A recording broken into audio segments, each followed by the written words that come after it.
welcome to the Know Your Legacy podcast. I'm your host, Vipul Basania, and today's guest is Tim Han.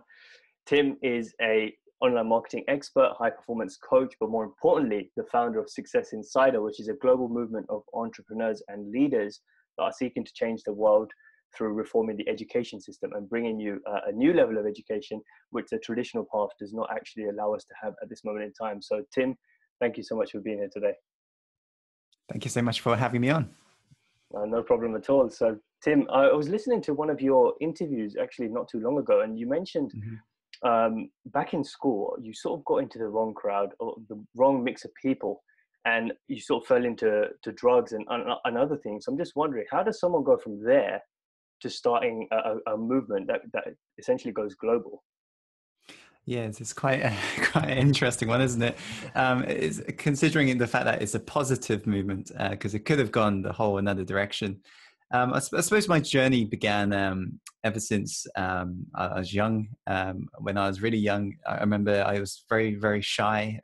One of the earliest memory I had is my mum dropping me off nursery school, and I had to make new friends this first day, and I was just literally just breaking down in tears. I couldn't handle just being social. Now, I eventually ended up moving with my stepdad and mum and sister over to England. And we grew up in a town that was pretty much 99% white. And so I was the only other Oriental person other than my sister in the entire school. All throughout my middle school, I was bullied pretty much every single day. And I did the typical, I suppose, things to avoid going to school. I used to come home, pretend I'm sick and all of that stuff. And so eventually when I got to high school, to cut the long story short, I told myself, because I went through so much pain, I can't go through that again, not for another 4 years in high school. So I said, why not just fit in? It's my time to reinvent myself and just try to act as if I'm one of these cool guys and kids who are hanging around, with very negative people in groups and causing crime, dealing drugs. And it wasn't long until I became one of them. So eventually it just spiraled out of control. And one of the things I realized about myself through self-analysis now is I've got a very obsessive personality. And when I start something, even if it's bad or good, I just get very over obsessed over it. And so my friends were dealing drugs, I became the drug dealer. My friends were stealing stuff, I just took it on another level. And so that's how I suppose that was the past. And I woke up from a right message at the right time, which was New Year's Day. I had my head down the toilet bowl as soon as I woke up because I was puking up from night before. And I couldn't stop puking. It was in that moment, that split second where I just momentarily stopped. And I said, why don't I listen to something long story and boring? And maybe I could fall asleep. And so I grabbed my laptop, typed in presentation, found this long ass video, right, by a guy called Steve Jobs. And I didn't know who he was at the time. I just saw the length of it. It was around 16 or so minutes. It looked so boring. So I clicked play. And little did I know, it would be during the speech that one of the messages really landed deep. And it was in that moment, I just said to myself, enough is enough. And I began to transform. And yeah, that's how I eventually connected the dots and got myself to where I am.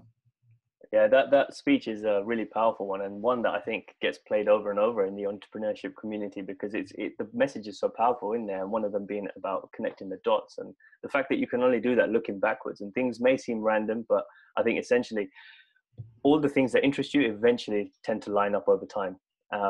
And sort of on the message of alignment, I remember another thing that you'd said in one of your videos was, I think when you align with your truth, sort of doors start opening up for you and things sort of start to fall into place. So how did that happen for you after that moment then? So after that moment, I began to be more open in regards to my mindset. And I remember I was watching, my dad was watching a program I didn't know much about, but I really began to pay attention to it. It was called Dragon's Den. And I really began to be fascinated by these individuals, very young as me at the time, I was 17, who were pitching products, ideas to these investors, and they were getting money. And at the time, I didn't have a lot of money. So I was just like, wow, that's one way of making money. Because all I knew was, the negative route in regards to how to make money through, I suppose, crime. And so I began to pay attention to it just from the money route and thought, wow, entrepreneurship, maybe that's something I could give a shot. And so I began to look for opportunities. One of the things I learned from studying online in regards to entrepreneurship is about solving problems. So I remember a friend and I was in a pub one time, and one of the managers began to complain on Tuesday evenings. The venue upstairs that they've got part of the building is empty. And so we both looked at each other in that moment and asked ourselves, hey, where is that under 18 club events that used to be around when we were under 18? Because basically when we were younger, there was stuff we could do. And, so basically we just looked at each other and said, why don't we just do something ourselves? And so what we did was we were a little bit tipsy at the time, so we had some confidence. We began to speak to the manager and asked her more about, if there's a way we could possibly work together.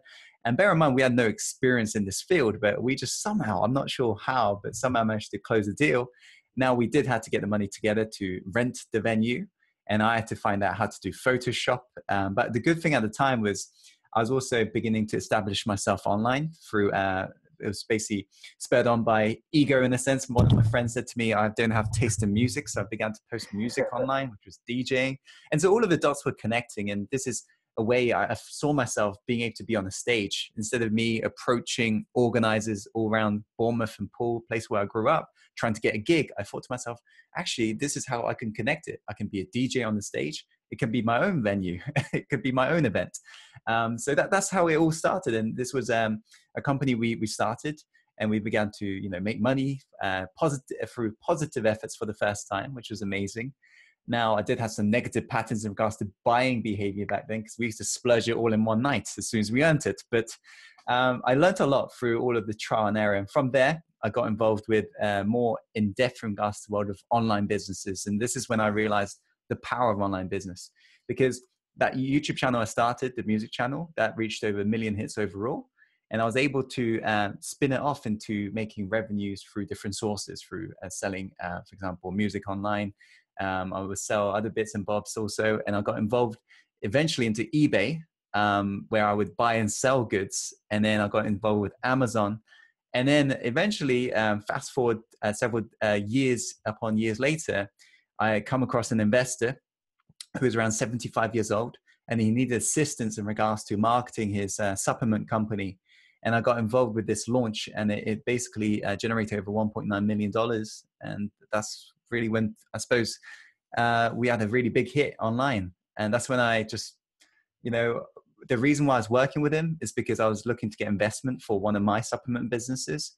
One of the things I realized through, I suppose, abusing drugs was there is no safe route to, let's say, smart drugs, because smart drugs was something that I was interested in because of my abuse with, basically taking drugs and so forth. My brain performance wasn't that sharp. So I basically was looking for investors to get involved in a natural brain supplement. And so I was working with this guy. We did a big launch, and then eventually he turned around to me and said, yep, I'm ready to invest in you, which was about 3 years later. At the same time, Success Insider was something that I started on the side because I just felt the need to contribute. And this is something that it comes from my heart. It was time to give. And then all of a sudden that goes viral. And then so I'm a big believer that you got to go all in. So I had to pick one thing, and I followed my heart and took action. And it was Success Insider that I chose.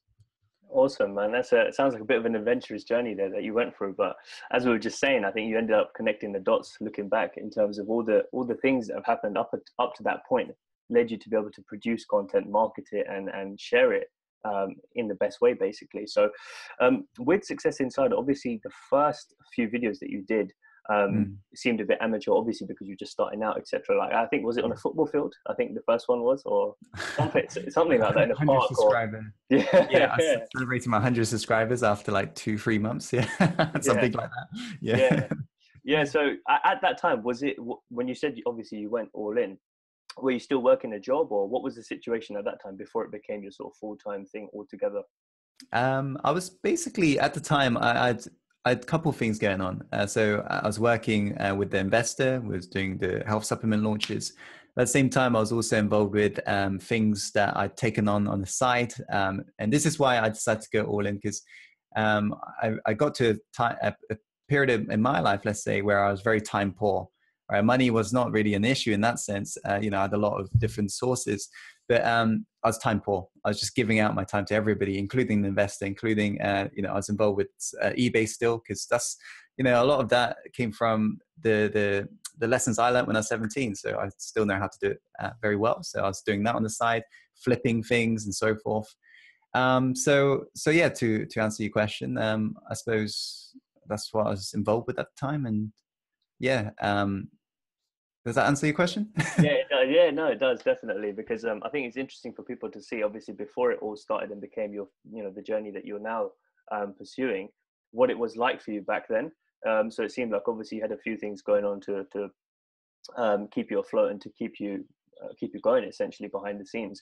So where is it that you're with Success Insider now? Because I see that you've obviously done a lot of speaking of events around the world, etc. And so is that something you planned from the start, or is it something that's naturally sort of amounted over time and opportunities you have sort of come to you as you've sort of continued down the journey? I suppose Success Insider for me was not, I did not see it as a business. It was more, I just wanted to contribute. As at the time, I really loved what I was involved with, all of the projects, selling health supplements online, all of that stuff. I was really passionate about it. So Success Insider was just another way of me complementing what I was going through at the time. And I just needed to fulfill the contribution element of my life, because I just felt, because everything was just online in regards to when you're involved with, let's say, sales funnels and selling, for example, products, you don't really see people. So I just wanted to just somehow give a message that would impact more people on a deeper level. And so I just began to share my message and advice at the time. So that's where it was. And then what ended up happening was it went viral. It went really viral in about couple nights. It got around 10,000. One video went from 10,000 to 1 million, which meant my follower count went from around 6,000 to around 56,000 in just a couple of days. Wow. And as a result, my email inbox has never been that full in such a short span of time. I had, business sponsorship deals, a lot of people asking for coaching. And at the time, because I wasn't looking to turn into a business, I was just like, oh, might as well just offer my time, either really cheap or I just give it out for free. And it's when I was doing this, I realized after a while, firstly, the mentees I had, they didn't take it seriously. Firstly, because they didn't pay, because when you don't pay, you don't pay attention. But secondly, I was just attracting the wrong crowd, because they just wanted everything for free. And often these people aren't serious about taking action on the advice you give. So I basically got given advice, and this was something that really has helped me to this day, is to realize when you are selling, because I was used to selling from an online point of view, selling physical products, but from a service point of view, I was not used to that. But I was told how selling is serving. If you want to be able to make this into a business to impact more people, which I did, I had to monetize it. And so I began to, I suppose, turn it into business. We created courses. I offered mentorship, and all at an investment. So it required money to be basically going through our mastery courses and so forth. And that's when our impact grew. In fact, if we hadn't turned into a business, we wouldn't be where we are today with almost 20 million. Actually, we've surpassed 20 million reaches across our free social media platforms, Instagram, YouTube, and Facebook. We've gone viral in different countries, translated into, we got like a video out in China that got like millions of views on Facebook, Chinese translated. So it's amazing what's happened. And, I'm being invited to stages all across the globe, and all that as a result. And it's a win-win, and it's amazing. I truly love what I do. And it's a beautiful industry to be in. No, definitely. I think that's the best place to be, isn't it, in life, when you're actually enjoying it and loving the work that you do day to day, because then it doesn't actually feel like work. It's just literally like having fun, and you're impacting people along the way. So, and I think that's the best headspace to be in as well, to be creative. Your creativity just opens up because you feel so relaxed and happy with what you're doing. So with everything that's going on right now, basically with Success Insider, what would you say are the sort of few lessons that you've learned from a lot of people that you've met along the way, whether that's business related or outside of business? How many lessons? I could be here for many hours.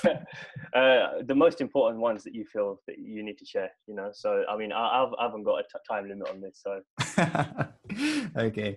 I've learned a lot of lessons, and I wouldn't have thought it would have been, I never knew how much of a challenge it would actually be. And one of the big things I did at the start, which I suppose today I have to be motivated and driven because I shared a vision. It was around last year, which was to reach 1 billion people by 2020. And ever since, I've said this on stages. I've said this actually to the president of Ghana when we was meeting him last year. And as a result, everyone's just like, Tim, how many reaches have you got? It just feels like the whole world is keeping you accountable.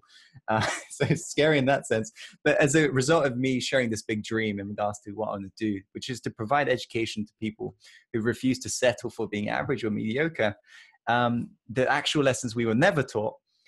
As a result of that, I've had a great chance to connect with well-renowned leaders. And I think one of the things I realized from connecting with these high achievers is the power of, and before I say this, everyone kind of knows this stuff. And yet I don't see this from people who aren't getting results. They kind of know it, but they're not living by the principle, which is the power of consistency.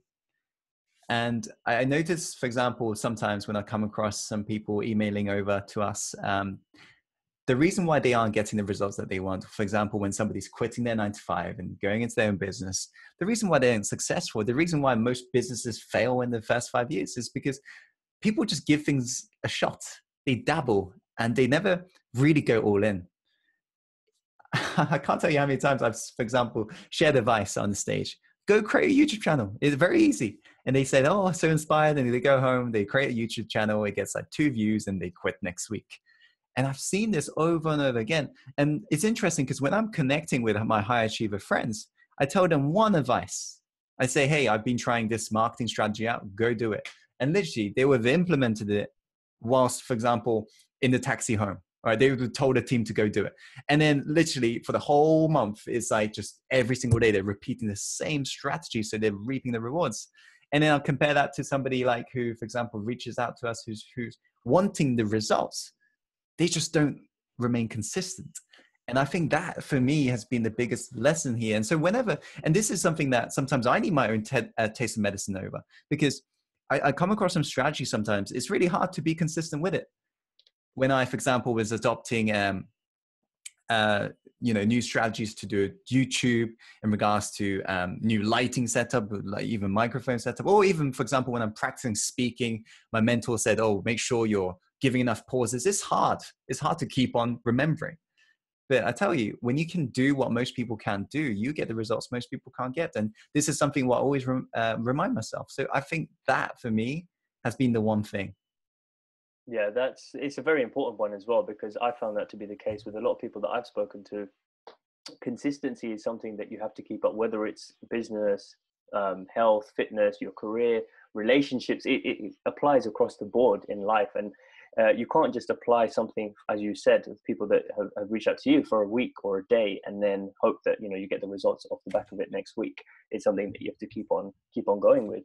So I mean, what are some of the things that you've stumbled on and failed at? Because obviously it seems like this journey so far, it seems that it's gone positive and well, obviously since the life in school that you left behind once you'd started this journey. What would you say are some of the struggles that you've had up until this point? I think probably the biggest struggle I'm going through, I suppose right now, which I've not shared with a lot of people, is in regards to how to really create more leaders. Because I believe true leadership is about inspiring others to lead themselves, lead other people. And right now, this is what we're doing. This is the expansion phase of Success Insider. For us to impact 1 billion people, it's not happening by us. It's happening by the people we positively impact to go lead themselves. After all, the nature of human is for us to grow and contribute. You look at nature, everything in nature grows and contributes. So I think the biggest challenge I've got right now is probably in regards to just basically being able to inspire so many people to actually take action. Because it's easy to reach people in regards to message, but to inspire action, the message needs to sit in a way that is a breakthrough. Just like how Steve Jobs, the right message at the right time equals the breakthrough. I could, for example, share that video to, I don't know, somebody out in the street, but it doesn't mean they're going to go through the same journey. So this is for me a challenge because I know I have to speak in a certain way. I've got to be consistent with the content. Eventually, I know the one message, the right time, the right angle is what's going to allow them to just snap out of it. It's almost, I was speaking with one of the guests was Tom Bilyeu. He talks about the whole of the matrix. We're all in the matrix. So snap out of the matrix, wake them up, get them to reach mastery in their life and hopefully contribute. And I think that is a challenge for me because it's testing everything. It's testing leadership skills. It's testing speaking skills. It's testing consistency, discipline. Because all of this is just, yeah, it's a super big challenge of reaching billion people. No, it definitely is. But I guess that's what keeps you inspired and it helps you get out of bed every day, you know, to have a Definitely. goal that's big. And the one thing I'll say about what you said is, you know, you can tell that you're serious about it, right? Because you're not worried about just numbers, which is reach, which most people on Instagram, social media generally are. They're thinking about their numbers and their followers and their likes. That doesn't, because at that point, if you've got that mentality, I think it's more ego driven. You know, you want to show the world that you've got reach. But then if you're thinking about the action and the engagement that you're having with the community or the group of people that you're trying to reach, then it becomes something you're serious about, because you don't really care about whether you get to 50,000 people or 5, but if the 5 people you do reach actually go away and act and change their lives and their families' lives as a result of that, then it becomes something that, you know, you're going to remember and be proud of. And so I think that that's an important message for everyone to take away, is that, you know, even if you've got 10 followers or 5 followers or no one, and you haven't started anything yet and you're about to start your YouTube channel, just take it one person at a time and try and impact them to the point where they can actually take action, and not just so your numbers go up. Yeah. And the second thing I would say is, well, one of the quotes I was reading recently, and I shared in one of my podcasts I shared, was a quote by Mother Teresa that said, "I can't change the world alone, but I can cast a stone across the rivers and create ripples." And so Beautiful. she's someone that obviously, you know, has taken massive action in her life, and as a result of that, she's not around anymore, but we can use her story and what she did to then go and change our lives. So it's all well and good that everyone knows who she is, but do you know why she did what she did, and what are you going to do as a result of that? Are you going to take any principles away? And I think essentially that's what you're talking about, right? Exactly. At the end of the day, I share this a lot with people when I, for example, speak on stage, because often I'm not sharing mindset on the stage. Most business owners just, I suppose I sometimes just share what they want to hear, when in fact, sometimes what they need to hear is more the mindset. And I do give them a nice little wake up call in regards to that sometimes. But when they do ask me a question, Tim, how do I get more views on YouTube? This is why I often say to them is, people turn around and they say, "Oh, I've only got 50 views on YouTube." And I say to them, "Okay, look around the room right now. Are you saying 50 people's lives in this room doesn't matter?" Because at the end of the day, it's very, I think, easy for us to lose sight, touch of human to human contact because we're in the online space. But every single like, every single comment is an individual. And this is something that I've always wanted to remain humble in regards to, because the reason why Success Insider grew at the rate it grew is because when we initially began, it was a very small group and we knew every single person. We knew exactly what we did. We were having people connect on a deep level. So I think it's definitely important. It's the quality over quantity, you know? Yeah, for sure. No, I completely agree. So I was just looking at your Instagram a few days ago, and I think that you posted a picture about TEDx. You're going to do a TEDx talk, right? So I was just yeah, I was just wondered, have you chosen the topic for that, and sort of, do you know what that's going to be about? So they've kind of picked the theme, which is about big vision, and this is why I suppose they want me to just go on and speak about, I suppose, about the billion people by 2020. Now, I've not structured the whole speech. Normally, I don't structure speeches, so it'll be the first time I'll be doing this. But I think it'll be on the lines of just how to dream big but achieve even bigger. We'll see what comes out. Hopefully, it'll be Yeah, good. no, definitely. I'm sure it will be. Do you know when that's due to happen as well, or is Yeah, it? it's about 3 weeks down the line on a Saturday. Yeah, Oh, nice. Okay, fine. So is that in London or? I believe it's. I think it's Leicester or something. I didn't organize it myself, so I'm not too sure. Okay. Oh, fair enough. Okay. Yeah. No, I'm excited for that. So, once you get the link for that as well, please do send it over, and I can share it with everyone in the show notes and with the rest of the audience listening. So, Okay, but sounds good. yeah, just to wrap up, like there's 3 final questions that I like to ask everyone. But before I do, where do you see, I don't want to say where do you see yourself going in 5 years, but I mean, what are the sort of next steps for sort of success inside and for yourself? Well, right now, what we're doing is we're creating. We've literally beginning of this week. I created something that's like the inner circle, where we're training people up to be the leaders. Now, people in this group, we've got people who are very experienced entrepreneurs. At the same time, some people who are very new. But every single one of us, we're coming from the right place, which is contribution. And so, I want to train these guys up over the next 12 months to be the leaders, to be impacting people themselves, and that's the first step I see right in front of me that I'm working towards. So I'm coaching and mentoring these people. And then I suppose to impact a billion people is our big vision, is to provide the education that I was never taught. I didn't believe is really being taught properly. Is more, because I'm saying that because nowadays, let's say I was speaking at UCL, they do teach communication, public speaking, all of this stuff, but it's coming from a theory angle, not so much somebody's actually doing it or done it. And that's the problem I see with the traditional education system. So either in transforming the traditional education system, or providing the transformation education ourselves, which I believe would be probably a better route, because sometimes, old tricks or old habits die hard, right? So I believe they're going to be very fixated in regards to how they are. And so it's to educate people in regards to their mindset, so they can master the inner world to master the outer world.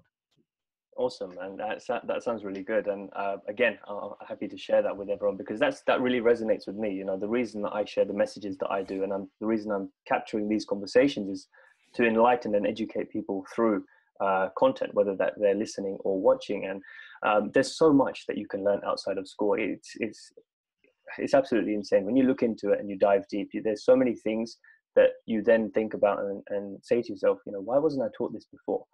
For example, going out into the world, one of the most basic things is, two things. One, how to communicate with people, and the second thing is money. Everything revolves around money, but how do you make money?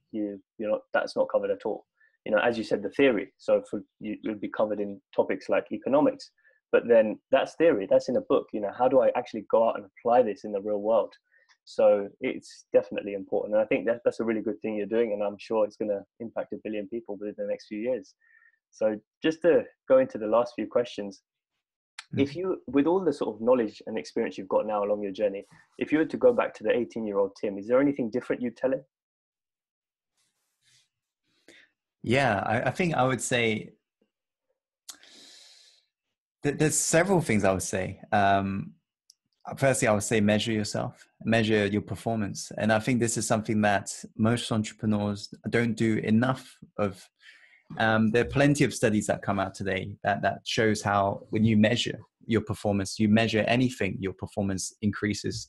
And I was flowing too much, I believe, when I was younger. It's almost like I see this with sometimes some clients, they say they want to improve. You want to improve in what? Improve in getting more pain? Be specific, right? Do you want more pleasure? Some people, they say, oh, I just want more money. But how much more money? When do you know is a limit? For example, I want more happiness. I would just want more, Tim. What do you want more of? More problems? I think problem is people just are being a little bit too vague. And when I was younger, I was exactly like the same. I was just thinking, I just want to reach a big goal. And I wasn't bringing my big picture thinking down back to reality and measuring the progress and setting goals, daily goals, weekly goals, and checking in with somebody. So I would have given him that advice. Just start measuring now your performance, because that single tip for me, if I would have adopted that as a habit, it would have compounded into something huge in regards to my performance. I believe I would be where I am many, many years prior to this, 4 or 5 years before. Another thing is I believe I would have shared to him in regards to immersing in more courses, immersing more, and being humble enough, because when I was younger, it's funny how the younger you are, the more know-it-all you think you are. And I'm still, I suppose, at that stage where I always have to check in with myself. Is my mind closed right now? Is it open? And so I always have to remind myself, keep my mind open. Because the moment you think you know it, your mind's closed. And when you're closed, you can't take in new knowledge, right? And as my mentor once said, he said, it's not about knowing, it's about doing. So if you know something and you're not doing it, you might as well not know it. So I'm always asking myself when I hear something, am I living by it? If not, I pretend I don't know it. So I would have said to him, firstly, is get rid of that know-it-all mindset and just educate yourself even more. I was doing it a lot back then, but I do it much more today, much, much more. In fact, I aim to get through maybe sometimes 2 to 3 courses every single week, books and all sorts.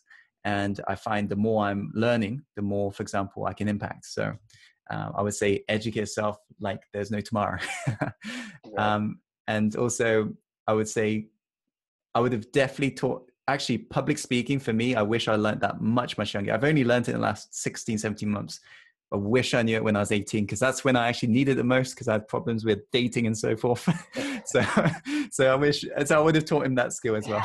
Yeah, no, definitely. They're really important lessons. And you know what? It's funny because those are all the same lessons that I wish that I had back then as well, because they're all things that I'm pursuing at the moment, the public speaking, the continuous education, and consistently, specifying the goals and being clear as to what direction I want to take things. And so for anyone listening, I know a few, quite a lot of people, not just a few, would probably have the issue of, thinking too big and then feeling lost because they don't know where to start. So how would you help them sort of water it down? Like maybe 1 or 2 practical tips that you've implemented.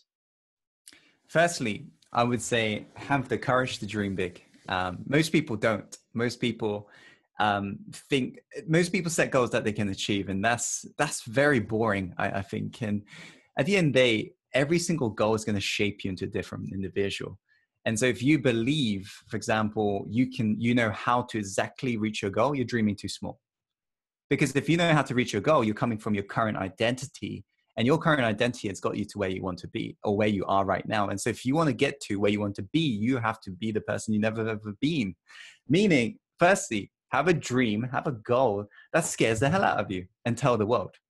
I had a 14-year-old, he's 15 now, Caleb Maddox, who came on to the Success Inside the show, and he was sharing how by 15, he's going to make $1 million.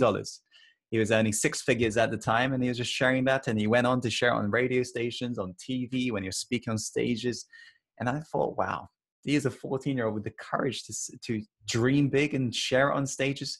Because one of the things that happens when you begin to share it out there, firstly, you realize that, because sometimes people don't want to do it because you feel like people are going to begin to attack you, which some people do, right? The so-called crabs in the bucket, the ones who's trying to pull you back into the bucket, they say, yeah, that's not possible. But then what's surprising is I found when you have the courage to dream big, because most people don't, you get supporters. You get people coming to you and they say, oh, I want to help you to make that happen. And this is how I actually managed to, for example, be able to speak at Houses of Parliament. This is how I've managed to, meet president and all of these great opportunities. It's because I had the courage to share this. If I had kept it to myself, it would have just been a pipe dream. So I would basically say, have the courage to dream big. And then this is when you turn into reality. Now work out what is the steps that you got to follow. And also ask yourself, who do you have to become in order to achieve that dream? Because at the end of the day, if you can become that person now, it's going to accelerate the progress. And I knew, for example, for me to achieve the dream of 1 billion people, I had to become a great, effective communicator. And that's why the moment I began to take on this new identity, which was I am a public speaker, I knew I had to put myself through speaking courses and all of that stuff. But accelerated my learning, it accelerated my results, because my identity was already shifted. And at the end of the day, one of the strongest forces in the human behavior is the need to remain congruent with how you identify yourself. So I believe you've got to step into your future version now, and then map out exactly what your future version would do exactly in that moment. So just like how you said to me earlier, what advice would you give to your 18-year-old self? You got to act as if, just go for a visualization practice. Just act as if you are your future version, and map out your goal plan right now, and just do it step by step. What's month 1, month 2, and just have the whole year plan, break it down into months, and then ask yourself, what's the one thing you should always focus on every single day? Because that's what Steve Jobs did very, very well. He knew the one thing to focus on. And this is why when he did the launch of the first iPhone, that whole year, he said, scrap everything else. We're just the iPhone this year. So ask yourself every single year, what's the one focus? and then work out your 3 big things just every day. Nothing else. Scrap everything else. Just focus. That's what I would say. And that would allow them to achieve goals that they hopefully want to achieve. That's really good advice and practical things that I think everyone can take away, because as we were saying earlier, that when you're dreaming big, it's easy to just fall into the trap of thinking, oh yeah, like, it can happen one day. You fall into the love of the idea rather than actually doing something about it, and it's easy to fall into that trap. So writing it down and having clear steps, I think it's just one more step forward to taking that action. So in terms of the second question, then, I've been told this is a bit of an irregular one, but let's see what you think.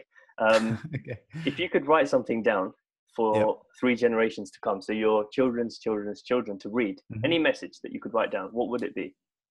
Oh, I think that's an easy one. It'll be the follow your heart and take action, which is my outro that I always like to share on my videos.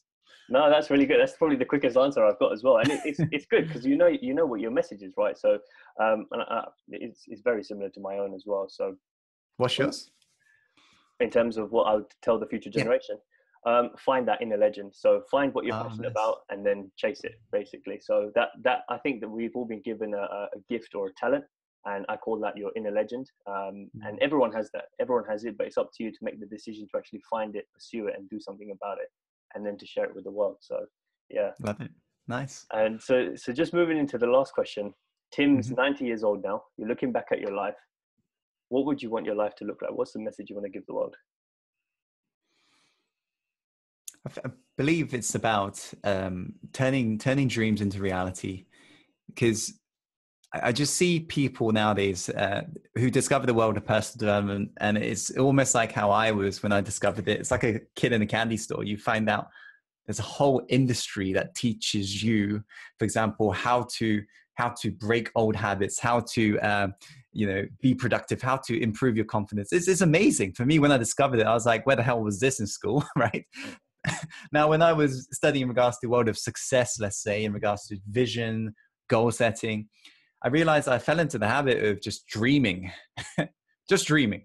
So on a day-to-day basis, my friends basically look at me like a freaking alien, because I'm just always up in the sky saying, this is what I'm going to do. I wasn't doing anything about it. And if I was doing anything about it, it was just dabbling. I was just taking one step and just saying, oh, maybe I shouldn't dip all of the body into the water, right? Just dip the toe and then just say, oh, I've done it. It doesn't work. I think I want my life and the message to be all about, firstly, follow your heart and then take action. Is to actually do the stuff that you want to have happen, and don't live in the fear of the uncertain, the fear of what if, the fear of, there's so many studies that show, for example, people who get to the end of life, their biggest regrets is the things that they didn't do. And this is exactly what I mentioned, actually. I'm in process, almost wrote a book, and in the first intro, this is the study I'm citing in regards to the what if. I think that's such a sad truth. People are full of regrets. So I would hate that to have happened. And so I believe I want my message, I want the impact I want to have to be all about taking action and living the life you're born to live. It's an amazing message. And I mean, there's nothing worse than having regrets, right? Because I always think about that. And that's why I tell people, when you're looking back at your life at that age, there's nothing you can do about it. That's, it's pretty much set in stone at that point. So, think about that and then work backwards. What do I need to do to actually have a sense of fulfillment at that age? So that's essentially what the whole community that I built around is, know your legacy, figure out what it is. Why think about retirement plans at 60? Why think about the things you want to leave behind when you're financially free, which is going to be, decades from now? Think about it now. What's stopping you from thinking about it now? And it comes back to the whole point you made about the way we've been brought up through the education system, along with many other things, but that's the main thing, because they don't actually teach us to think that far ahead and to think in that way. So it's important, and it's amazing work that you're doing. So just finally then, so where can people find you if they want to sort of follow your journey? If they want to, for example, the gateway drug, let's say, would be probably the YouTube channel. You can find us, just simply type in success insider. Feel free to check out some videos. If any of them resonate, by all means, try it on. But don't ever, for example, think I'm trying to impose my reality onto you, because at the end of the day, we got to find what works for us. So give it a shot. If it works, great. Make sure you take action on the knowledge. Awesome, Tim. No, thank you so much for being here. It's been an amazing conversation. Yeah, thank you so much for having me on. Great questions. Thank you.